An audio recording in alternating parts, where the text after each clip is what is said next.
my 1979 Enfield Bullet 350cc. Though this model was actually built in India, it still hasn't lost any of its British charm. Therefore, it has the typical British features like right gear shift, so the brakes on the left side. The exhaust system has a very throaty and thumping sound.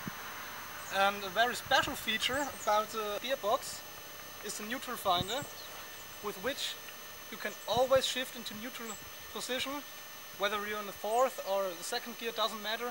One step on the neutral finder will always bring you back into neutral.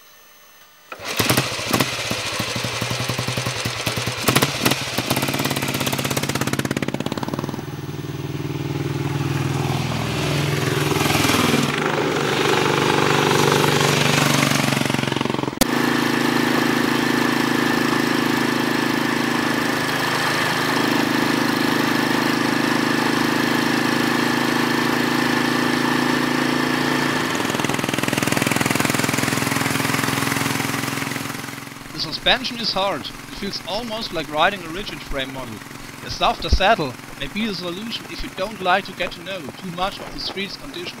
I personally prefer the old-fashioned British style.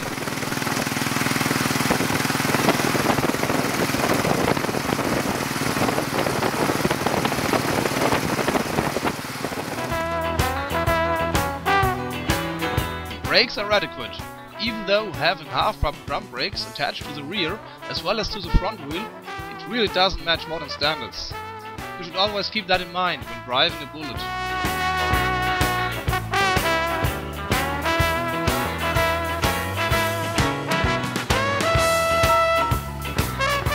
The motor is a 1-cylinder 4-stroke overhead valve engine with 350cc and 18 horsepower. It pulls away quite strong and runs good up to 70 miles an hour. Bullet is fun to ride. Once you're in the 4th gear, there's little need to shift down. Speeds from 40 to 70 miles an hour may all be driven in the highest gear.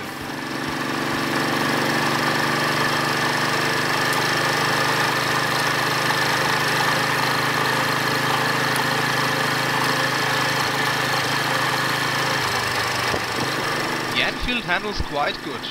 Although it weighs about 170 kilos, it feels pretty light. This is also a result of its low center of mass, for which the reason is the low position of its big, massive engine, which itself functions as part of the frame.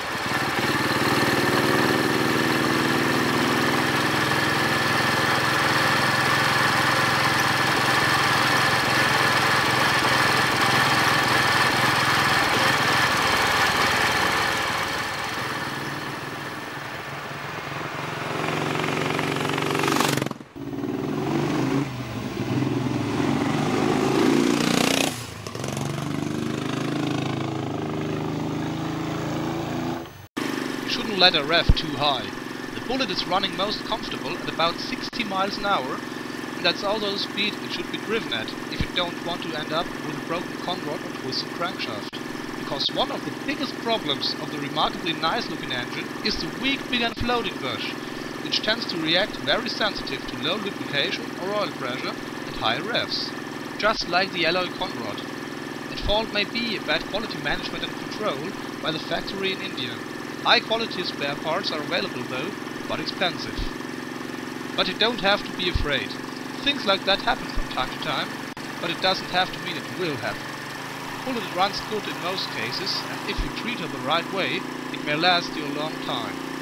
You mustn't forget, with only slight changes made, and over 50 years of production, it's a vintage bike after all.